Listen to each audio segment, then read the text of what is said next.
পরমাণু হামলার হুঁশিয়ারি পুতিনের। তেল আবিবের টার্গেট করেছে হিজবুল্লাহ, 10 লাখ ইহুদিবাদীদের ভূগর্ভে আশ্রয়। আমাদের সঙ্গে যা ঘটেছে তার জন্য সমগ্র বিশ্ব দায়ী বলছে ফিলিস্তিনের প্রেসিডেন্ট মাহমুদ আব্বাস। ইসরায়েলের হামলার পরও অটুট হিজবুল্লাহর সুড়ঙ্গ ও যোগাযোগ ব্যবস্থা। গাজায় আবারও এক স্কুলে ইসরায়েলের ভয়াবহ হামলা। সর্বশেষে জানিয়ে দিব ন্যাটো রাশিয়াকে সংঘাতের ব্যাপারে সতর্ক করলেন তুরস্কের প্রেসিডেন্ট রিসেপ তাইয়েপ এরদোগান। পরমাণু হামলার হুঁশিয়ারি পুতিনের। ইউক্রেন রাশিয়ার উপরে মিসাইল হামলা চালালে পশ্চিমা বিশ্বের উপরে পারমাণবিক হামলা চালাবে মস্কো, এমনটাই হুঁশিয়ারি দিলেন রুশ প্রেসিডেন্ট ভ্লাদিমির পুতিন। জানিয়ে দিলেন যদি রাশিয়ায় আশ্রে পড়ে ইউক্রেনের ছোড়া মিসাইল, তাহলে ফল ভুগতে হবে তাদের মদতদাতা আমেরিকা ও ন্যাটোর সদস্যভুক্ত দেশগুলোকে।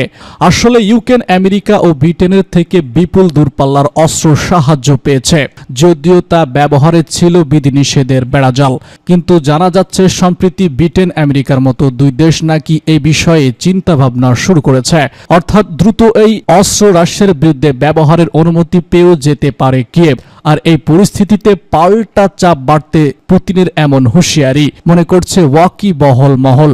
জানা গেছে গত সপ্তাহে আমেরিকা যান ব্রিটেনের প্রধানমন্ত্রী।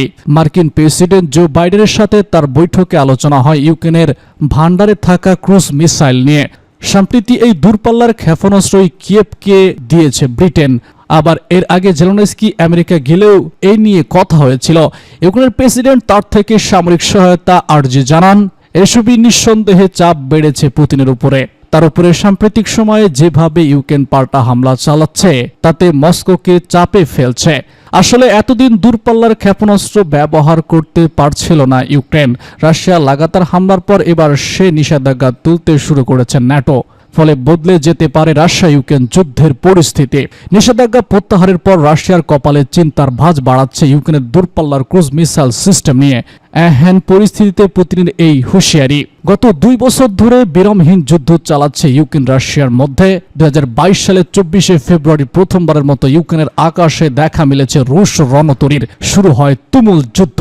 হামলা ও পাল্টা হামলায় হাজার হাজার মানুষের মৃত্যু হয়েছে এবং লক্ষাধিক মানুষ আহত হয়েছে। চলতি বছরের শুরুতে রাশিয়ার হামলা রুখতে রাশিয়ার মাটিতেই জোরালো হামলার প্রতিরোধ গড়েছে ইউক্রেন। চলছে রাশিয়ার দখলে যাওয়া একাধিক অঞ্চল ফেরত নেওয়ার হেড়িক। তেল আবিবের টার্গেট করেছে হিজবুল্লাহ, 10 লাখ ইহুদিবাদীদের ভূগর্ভে আশ্রয়। আজ আল জাজিরার প্রতিবেদনে বলা হয়েছে ইসরায়েলি সেনাবাহিনীর রেডিও জানিয়েছে চলমান যুদ্ধ হিজবুল্লাহ প্রথমবারের মতো তেল আবিবের রকেট নিক্ষেপ করেছে। একই সাথে ইসরায়েলি রেডিও একথা জানিয়েছে যে তেল আবিবের দিকে নিক্ষিপ্ত লেবাননের হিজবুল্লাহর ব্লাস্টিক ক্ষেপণাস্ত্র ঠেকাতে ইসরায়েলের ফ্লাখান দাউদ ক্ষেপণাস্ত্র প্রতিরক্ষা ব্যবস্থা সক্রিয় করা হয়। রেডিও এই খবরে বলা হয়েছে তেল আবিবের আজকের হামলায় হিজবুল্লাহর প্রথমবারের মতো ইসরায়েলি লক্ষ্যবস্তুতে দূরপাল্লার ব্লাস্টিক ক্ষেপণাস্ত্র ব্যবহার করছে। এদিকে দক্ষিণ লেবাননের একটি সূত্রের উদ্ধৃতি দিয়ে আল মায়াদিন নিউজ চ্যানেল জানিয়েছে হিজবুল্লাহ এই প্রথমবার দূরপাল্লার কাদের 1 ক্ষেপণাস্ত্র ব্যবহার করছে। ইসরায়েলের হিব্রু ভাষার মিডিয়াগুলো জানিয়েছে যে সাইরেন বাজানোর সাথে সাথে কয়েক মিনিটের মধ্যে তেল আবিবের বিভিন্ন আশ্রয় কেন্দ্রে 10 লাখ ইহুদিবাদী প্রবেশ করে। তেল আবিবের উত্তরে নেতানিয়াহু, স্যাংশন এবং আইম্যাক হাইফার সাইরেন বাজানোর কথা হিব্রু ভাষায় মিডিয়াতে জানানো হয়েছে। এসব মিডিয়া স্বীকার করেছে যে লেবাননের হিজবুল্লাহ মাত্র একদিন ইসরায়েলের বিভিন্ন অবস্থানে 400টিরও বেশি রকেট নিক্ষেপ করেছে। এসব গণমাধ্যম প্রতিবেদন অনুযায়ী উল্লেখ সংখ্যকটি গত বছর ইসরায়েলের সঙ্গে যুদ্ধ শুরু হওয়ার পর থেকে হিজবুল্লাহ নিক্ষেপ করা সর্বোচ্চ সংখ্যক রকেট নিক্ষেপ এটা। আমাদের সঙ্গে যা ঘটেছে তার জন্য সমগ্র বিশ্ববাসী দায়ী বলছে ফিলিস্তিনের প্রেসিডেন্ট মাহমুদ আব্বাস। গাজায় যা ঘটেছে তার জন্য সমগ্র বিশ্ববাসী দায়ী বলে মন্তব্য করেছে ফিলিস্তিনের প্রেসিডেন্ট মাহমুদ আব্বাস। বৃহস্পতিবার জাতিসংঘের সাধারণ পরিষদের অধিবেশনে দেওয়া বক্তব্যে অবিলম্বে গাজা যুদ্ধ অবসানে ব্যবস্থা নেওয়ার আহ্বান জানান তিনি। ইসরায়েলে গত অক্টোবরে হামলা শুরু হওয়ার পর জাতিসংঘে তার প্রথম ভাষণ। পশ্চিম তীর ও গাজায় রক্তপাতের অবসানে ইসরায়েলে অস্ত্র পাঠানো বন্ধ করতে আন্তর্জাতিক সম্প্রদায়ের প্রতি আহ্বান জানিয়েছেন ফিলিস্তিনের প্রেসিডেন্ট। মাহমুদ আব্বাস বলেছেন ওয়াশিংটন গাজা যুদ্ধে ইসরায়েলকে কূটনীতিক সহায়তা দিচ্ছে এবং অস্ত্র সরবরাহ করেই চলেছে। যেখানে মৃতের সংখ্যা ক্রমবর্ধমান হারে বাড়ার পরও যুক্তরাষ্ট্র ইসরায়েলকে সমর্থন ও সহায়তা করে যাচ্ছে। ইসরায়েলি আগ্রাসনে গাজায় বর্তমানে প্রাণহানির সংখ্যা বেড়ে ৪১,৫৫৩ জনে পৌঁছেছে বলে উপত্যকার হামাস নিয়ন্ত্রণ স্বাস্থ্য মন্ত্রণালয় জানিয়েছে। জাতিসংঘ অধিবেশনে দেওয়া বক্তব্যতায় ফিলিস্তিনের এই প্রেসিডেন্ট বলেছেন, এই অপরাধ থামান, এখনই থামান, শিশু ও নারী হত্যা বন্ধ করুন, গণহত্যা বন্ধ করুন, ইসরায়েলে অস্ত্র পাঠানো বন্ধ করুন। এই পাগলামি চলতে পারে না। গাজা এবং পশ্চিম তীরে আমাদের জনগণের সঙ্গে যা ঘটছে তার জন্য পুরো বিশ্ব দায়ী। যুদ্ধের কারণে অবরুদ্ধ গাজা উপত্যকায় ২৪ লাখ বাসিন্দার বেশিরভাগই একবার বাস্তুচ্যুত হয়েছেন। গত বছরের ৭ অক্টোবর ইসরায়েলের সঙ্গে হামাসের যুদ্ধ হওয়ার পর থেকে লাখ লাখ মানুষ স্কুল, ভবন ও বিভিন্ন শিবিরে আশ্রয় নিয়েছেন। এসব আশ্রয় কেন্দ্রে ইসরায়েলি হামলায় তছনছ হয়ে গেছে। গাজা ইসরায়েলি অভিযানে অবসান জাতিসংঘের নিরাপত্তা পরিষদে তোলা প্রস্তাবে যুক্তরাষ্ট্র অতীতে বারবার ভেটো দিয়েছে। এর নিন্দা জানিয়ে মোহাম্মদ আব্বাস বলেছেন, যুক্তরাষ্ট্র একা দাঁড়িয়ে বলল না, লড়াই চলবে। দেশটি ভেটো সক্ষমতাকে ব্যবহার করে এটা করেছে। হাজার হাজার বেসামরিক শিশু ও নারীকে হত্যায় ইসরায়েল প্রাণঘাতী অস্ত্র ব্যবহার করেছে বলে অভিযোগ করেছে মোহাম্মদ আব্বাস।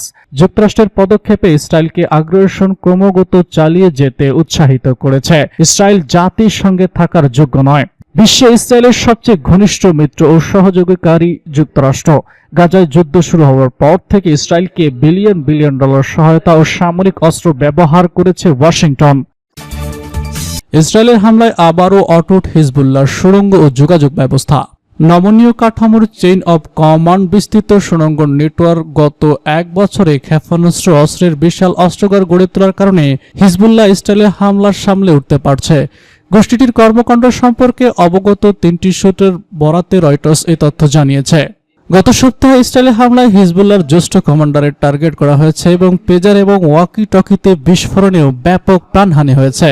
গত শুক্রবার ইসরায়েলের হামলায় হিজবুল্লাহর আভিজাত রদ-ওয়ান বাহিনীর প্রতিষ্ঠাতা ও নেতৃত্ব দেওয়া ইব্রাহিম কালিন নিহত হন। সোমবার বৈরুতে হামলায় ৫৬০ জনেরও বেশি মানুষ মারা গেছেন। নিহতদের মধ্যে ৫০ জন শিশু ছিল বলে জানিয়েছে দেশটির স্বাস্থ্য মন্ত্রণালয়।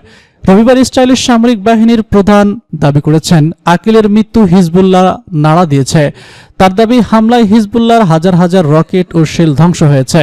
তবে হিজবুল্লাহ কর্মকাণ্ডের সঙ্গে পরিচিত দুটি সূত্র জানিয়েছে যে গোষ্ঠীটি দ্রুতই হামলায় নিহত আকিল এবং অন্যান্য জ্যেষ্ঠ কমান্ডারদের দায়িত্ব প্রতিস্থাপন করেছে। হিজবুল্লাহর নেতা সাইয়েদ হাসান নাসরুল্লাহ ১ আগস্টের একটি বক্তব্যতায় বলেছিলেন, যখনই কোনো নেতাকে হত্যা করা হয় তখন দলটি দ্রুত তার শূন্যস্থান পূরণ করে। হিজবুল্লাহর একজন কর্মকর্তা রয়টার্সকে বলেছেন, যোগাযোগ ডিভাইস হামলায় ১৫০০ যোদ্ধাকে আহত করেছে। তাদের অনেকেই অন্ধ হয়ে গেছেন, না হলে হাত হারিয়ে ফেলেছেন। শুক্রবার মার্কিন সংপ্রেসের একটি প্রতিবেদনে গোষ্ঠীটির যোদ্ধার সংখ্যা ৪০ থেকে ৫০ হাজারের মতো বলে উল্লেখ করলেও হাসান নাসরুল্লাহর দাবি দেশটির ১ লাখেরও বেশি যোদ্ধা রয়েছে। অক্টোবর থেকে মিত্র হামাসের সমর্থনে ইসরায়েলে নানা সময় ছোট আকারে হামলা করেছে হিজবুল্লাহ। ৩টি সূত্রের বরাতে রয়টার্স জানিয়েছে, যখন থেকে দক্ষিণের ফ্রন্ট লাইন এলাকায় হিজবুল্লাহ যোদ্ধারা পুনরায় মোতায়েন করেছে, এসব যোদ্ধাদের অনেকে সিরিয়া থেকে এসেছে বলে দাবি করেছে এই সূত্রগুলো। সার্বত্রিক যুদ্ধ এড়াতে চাইলেও পরবর্তীতে দীর্ঘস্থায়ী সংঘাতের আভাস পেয়ে হিজবুল্লাহ লেবাননের দ্রুত গতিতে অনেক রকেট জড়ো করা হয়েছে বলেও জানিয়েছে রয়টার্সের সূত্র। হিজবুল্লাহর প্রধান সমর্থক এবং অস্ত্র সরবরাহকারী ইরান।